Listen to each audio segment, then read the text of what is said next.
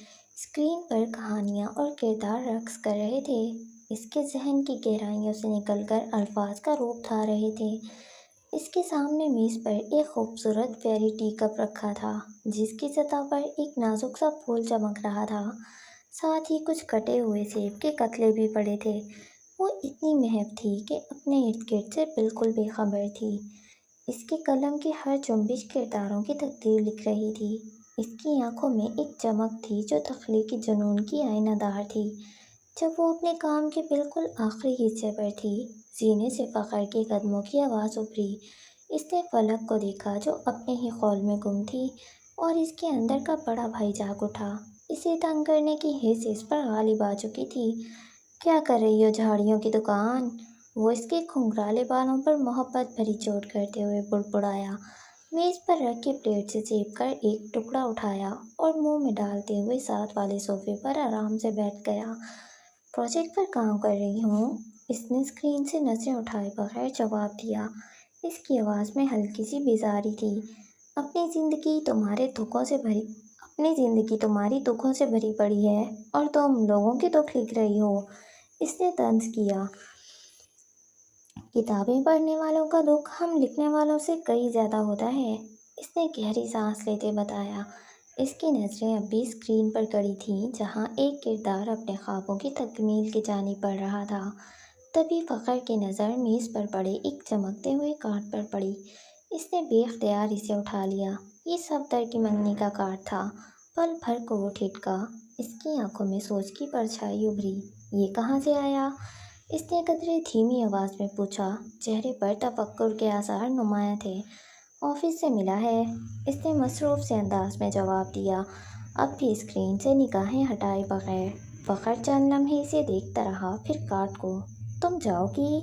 اس بار اس کے لہجے میں دھیما پن تھا، ایک سوال تھا جو شاید وہ خود سے بھی کر رہا تھا۔ اس بار فلک نے سر اٹھایا، اس کی نظریں فخر پر جمی تھیں۔ تم جانے دو گے؟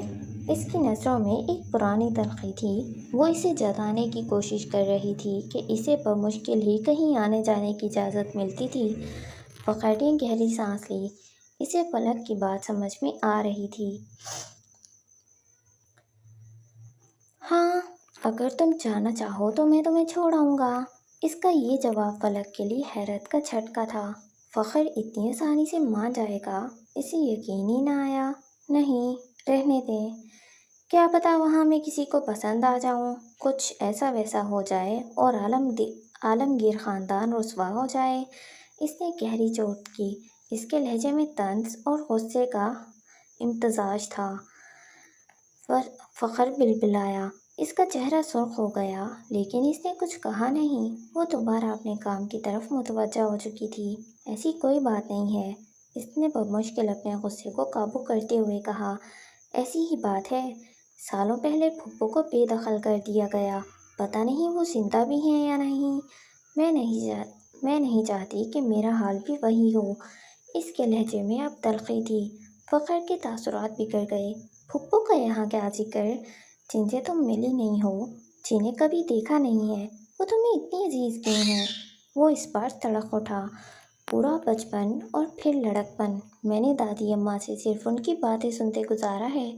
وہ ان کے لیے جیسے تڑپتی تھیں، روتی تھیں، وہ صرف میں نے دیکھا ہے، اسی لیے مجھے وہ انہی کی طرح عزیز ہیں۔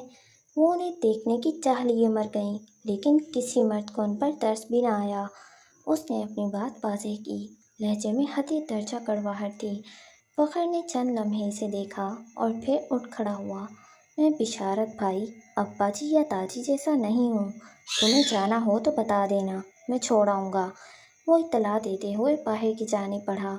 میری پارٹنر نہیں جا رہی تو میں بھی نہیں جاؤں گی۔ فلک کی آواز نے دروازے تک اس کا پیچھا کیا۔ اس کے جانے کے بعد وہ پھر سے کام کی طرف متوجہ ہوئی، مگر اس کا ذہن بھٹک چکا تھا۔ فخر کے الفاظ اور پھپھو کا ذکر اس کے خیالات پر چھا گیا تھا۔ وہ آج کل ترنم بیگم کو واپس لانے کا سوچ رہی تھی۔ آخر کس طرح انہیں عالمگیر خاندان میں واپس لایا جائے؟ ابھی تک اس نے کسی سے بھی ان کا ذکر نہیں کیا تھا۔ وہ صحیح موقع کی تلاش میں تھی، جو پتہ نہیں اسے ملتا بھی یا نہیں۔ رات کی سیاہی گہری ہو چکی تھی اور لاہور کی جگمگاتی روشنیاں آسمان پر بکھرے تاروں کا مقابلہ کر رہی تھیں۔ ایمپائر مال کا وسیع و عریض احاطہ بھی رات کی اس پر نور رونق میں ڈوبا ہوا تھا۔ فجر اپنی مخصوص چال اور پراعتماد انداز میں آگے بڑھ رہی تھی۔ اس کی دائیں جانب رئیس تھا، جس کے چہرے پر ایک پراسراریت سی تھی اور آنکھیں چمک رہی تھیں، اور بائیں جانب اس کا ولی خاموشی سے اس کے قدم سے قدم ملا کر چل رہا تھا۔ لوگ بے اختیار انہیں دیکھ کر ٹھٹک جاتے۔ ایسا لگتا تھا جیسے کوئی قدیم شاہی جلوس گزر رہا ہو، جہاں ایک ملکہ اور اس کے دو بااعتماد محافظ محو سفر ہوں۔ ان کے پیچھے کچھ فاصلے پر عروضہ سیکیورٹی کی ذمہ داریاں سنبھالے ہوئے تھی، جبکہ ولی کی جانب مراد تھا۔ وہ اسٹور دیکھنے آئی تھی۔ مال کے مرکزی حصے میں چند اسٹورز خالی پڑے ہوئے تھے جو اپنی نئی شناخت کے منتظر تھے۔ ان میں سے ایک اسٹور ایسا تھا جس میں ابھی تک ٹائلز بھی نہیں لگی تھیں، صرف کچی زمین اور دیواریں تھیں، مگر اس کی لوکیشن ایسی تھی کہ اسے نظر انداز نہیں کیا جا سکتا تھا۔ فجر کی نظریں اسی اسٹور پر جمی تھیں۔ اسے اس کی لوکیشن بے حد پسند آئی تھی اور وہ اسے ہی منار کے لیے منتخب کرنا چاہتی تھی۔ وہ اسٹور کے دروازے پر رک گئی۔ اس کی نگاہیں اندر کے خالی ڈھانچے پر مرکوز تھیں۔ اس جگہ کو تیار ہونے میں کتنا وقت لگے گا؟ فجر نے رئیس کی طرف رخ کرتے ہوئے پوچھا۔ اس کی آواز میں ایک دھیما لیکن فیصلہ کن لہجہ تھا۔ رئیس نے ایک لمحے کے لیے اسٹور کا جائزہ لیا۔ اس کے ہونٹوں پر ایک معنی خیز مسکراہٹ ابھری۔ تمہاری مرضی کی تکمیل کے لیے تو وقت خود بھی اپنی رفتار بدل دیتا ہے، مگر حقیقت میں… اس نے ایک گہرا سانس لیا۔ ٹائل سے لے کر داخلی سجاوٹ تک اس میں کم از کم 3 ماہ لگیں گے، اور ظاہر ہے منار کے معیار کو برقرار رکھنے کے لیے ہم کوئی سمجھوتہ نہیں کریں گے۔ فجر کی بھویں تن گئیں۔ 3 ماہ؟ اس نے سوالیہ نظروں سے رئیس کو دیکھا، جو اپنی شخصیت کے ساتھ پورے ماحول پر چھایا ہوا تھا۔ جانے لوگ اسے کیسے نظر انداز کرتے تھے۔ یہ تو بہت زیادہ ہے۔ مجھے یہ اسٹور 1 ماہ کے اندر مکمل اور فعال حالت میں چاہیے ہے۔ میں اتنا وقت ایک پروجیکٹ کے پیچھے ضائع نہیں کر سکتی۔ اس نے اپنی پریشانی بیان کی۔ رئیس کے ہونٹوں پر پھیلی مسکراہٹ گہری ہوئی۔ 1 ماہ؟ تم ہمیشہ ناممکن کی طرف گار رہتی ہو۔ یہ ایک کچا ڈھانچہ ہے۔ اسے ایک مکمل اور شاندار اسٹور میں بدلنا ہے۔ وقت تو لگے گا۔ وہ اسی اطمینان سے بولا۔ وہ اسے اسٹور دکھانے خود آیا تھا۔ اس سے بڑی بات ہو سکتی تھی بھلا؟ میں جانتی ہوں، اور یہی تو چیلنج ہے۔ اس نے بے نیازی سے کندھے اچکائے۔ یہ آپ کے مال میں سب سے قیمتی جگہ ہے، اور مجھے معلوم ہے کہ آپ کے پاس بہترین ٹیمز موجود ہیں۔ اگر آپ چاہیں تو 2 ہفتوں میں بھی یہ ممکن ہے۔ اس کی آواز میں ایک خاص قسم کا لہجہ تھا جو رئیس کو اچھی طرح معلوم تھا۔ اس کے لیے ناممکن کیا تھا؟ تو گویا تم چاہتی ہو کہ میں اپنی تمام مشینری اور افرادی قوت کو صرف ایک اسٹور کی تکمیل پر لگا دوں؟ یہ میرا پورا نظام درہم برہم کر دے گا۔ جدادی نظریں اس زرد لباس والی لڑکی پر ڈالی جس کا چہرہ شفاف تھا۔ اس کے بالوں میں بندھا وہ رومال کس قدر اچھا لگ رہا تھا۔ وہ اس رومال کو دیکھے گیا۔ آپ تو ویسے بھی نظام کو درہم برہم کرنے کے ماہر ہیں۔ اگر یہ اسٹور وقت پر مکمل نہیں ہوا تو ڈارک اسٹارز کی آمد کی خفیہ خبریں شہر میں پھیل سکتی ہیں۔ اس نے دھیمی آواز میں سرگوشی کی، لیکن اس کی بات میں ایک واضح دھمکی تھی۔ اس کی اس زہریلی اور بیک وقت معصوم سی دھمکی پر وہ بے ساختہ ہنس دیا۔ آنکھوں میں عجیب سی چمک ابھری۔ ٹھیک ہے، اس نے سر ہلایا۔ 1 ماہ میں اپنی بہترین ٹیمیں لگا دوں گا۔ دن رات کام ہوگا، لیکن اگر کوئی بھی مسئلہ پیش آیا تو ذمہ داری تمہاری ہوگی۔ میں تیار ہوں۔ فجر نے مختصر جواب دیا۔ اس کی نظریں دوبارہ اسٹور کے خالی حصے پر جم گئیں۔ مجھے یہاں ایک ایسی فضا چاہیے جہاں قدم رکھتے ہی ہر لڑکی کو یہ احساس ہو کہ اس کے خوابوں کو پر لگ گئے ہوں۔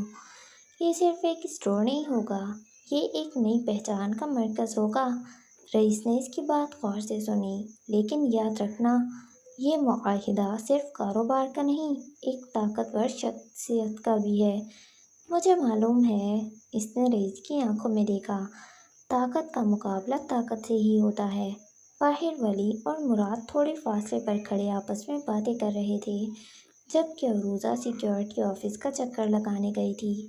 جیسے ہی فجر اور رئیس اسٹور سے باہر نکلے، مراد کے معدے میں درد کی ایک شدید لہر اٹھی۔ یہ درد اس کے لیے نیا نہیں تھا۔ جب بھی فجر اس کے آس پاس ہوتی، اس کے اندر ایک عجیب سی بے چینی اور چڑچڑاہٹ جاگ اٹھتی تھی۔ وہ فوراً فجر کی طرف مڑا۔ اس کے چہرے پر ایک شیطانی مسکراہٹ تھی۔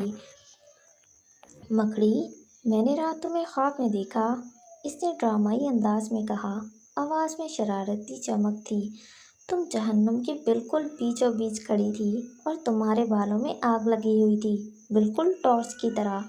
وہ ہنسا، ایک ایسی ہنسی جو پتھر کو بھی پگھلا دیتی، خوفناک ہنسی۔ فجر نے ایک لمحے کو اپنی آنکھیں تنگ کیں، جیسے مراد کی بات اس کے دماغ میں تیز رفتاری سے پروسیس ہو رہی ہو۔ پھر اس کے ہونٹوں پر بھی ایک شیطانی مسکراہٹ پھیلی۔ اوہ واقعی، کمال ہے، اس نے اپنے مخصوص دھیمے اور پراعتماد لہجے میں کہا، جس میں زہر میں ڈوبی مٹھاس تھی۔ میں نے بھی آپ کو خواب میں دیکھا تھا، آپ اور آپ کے پیارے ڈارک لارڈ۔ رئیس کی طرف ہلکا سا اشارہ کرتے ہوئے کہا۔ اسی جہنم میں شعلوں کی آغوش میں ایسے جل بھن رہے تھے کہ آپ کو دیکھ کر باربیکیو بھی شرما جائے۔ آپ کے سر پر سیب کی ٹوکری تھی اور آپ کباب بننے کی آخری اسٹیج پر تھے۔ مراد کی ہنسی جیسے کسی نے بٹن دبا کر بند کر دی ہو۔ وہ حیرت سے فجر کو دیکھنے لگا، جس نے اس کے ساتھ ساتھ رئیس کو بھی نہیں بخشا تھا۔ رئیس نے حیرت سے اسے دیکھا، جیسے پوچھ رہا ہو، آخر میں نے کیا کیا؟ پھر تعصب سے سر ہلایا۔ وہ دونوں نہیں سدھر سکتے تھے، جبکہ ولی بے ساختہ ہنس دیا۔ اس سے پہلے کہ مراد کوئی جواب دیتا، وہ پھر سے گویا ہوئی۔ اور سب سے دلچسپ بات یہ تھی کہ اس جہنم کا سارا ایندھن آپ کے فضول لطیفوں سے بنا تھا، اور جو آگ لگی تھی وہ آپ کے جلنے کی بو کی وجہ سے مزید بھڑک رہی تھی۔ مراد کو لگا کہ جیسے کسی نے اس پر ٹھنڈے پانی کی بالٹی الٹ دی ہو۔ دیکھو تم، اس نے کہنے کے انگلی اٹھائی۔ یقیناً آج پھر سے میں ایسا کچھ دیکھوں گی اور کل آ کر بتاؤں گی کہ آگے کیا ہوا۔ مراد نے 100 بار خود پر لعنت بھیجی۔ آخر پنگا ہی کیوں؟ چلے رئیس صاحب، بہت ہو گئی جہنم کی باتیں، اب مجھے آپ کی اس جنت سے باہر نکلنا ہے۔ رئیس نے اپنی دبی دبی مسکراہٹ کو آخرکار ایک ہی گہری سانس میں دباتے ہوئے کہا، جی محترمہ، پہلے آپ۔ اس نے ہاتھ سے اشارہ کیا اور وہ اپنا چشمہ اتارے آنکھوں پر جماتی آگے بڑھ گئی۔ وہی مغرورانہ چال۔ مراد ابھی بھی وہیں کھڑا تھا۔ اس نے حیرانی سے ولی کو دیکھا۔ اس کا چہرہ ابھی تک ٹماٹر کی طرح سرخ تھا۔ کیسے جھیلتے ہو اسے؟ اس کے لہجے میں اب بھی ہلکی سی حیرانی اور شکست تھی۔ وہ اپنے ذہن میں جملے بنا رہا تھا کہ اگلا حملہ اس پر کیا کرنا تھا۔ ولی نے اپنے دونوں ہاتھوں کی طرف دیکھا اور پھر کندھے اچکا دیے، کبھی کانچ لگوا کر تو کبھی کانٹا گھسوا کر۔ ہاں، بس یوں ہی گزر رہی تھی۔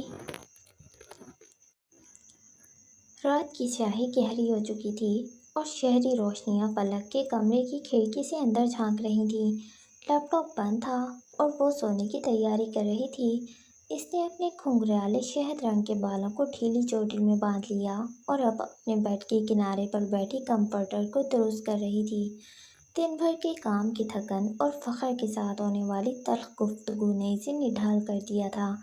اچانک دروازے پر ہلکی سی دستک ہوئی اور پھر دروازہ کھلنے کی آواز آئی۔ فاخرہ مسکراتی ہوئی اندر داخل ہوئی۔ اس کے چہرے پر ہمیشہ کی طرح نرمی تھی۔ ابھی تک جاگ رہی ہو؟ اس نے دھیمی آواز میں پوچھا اور بیڈ کی پائٹی پر بیٹھ گئی۔ بس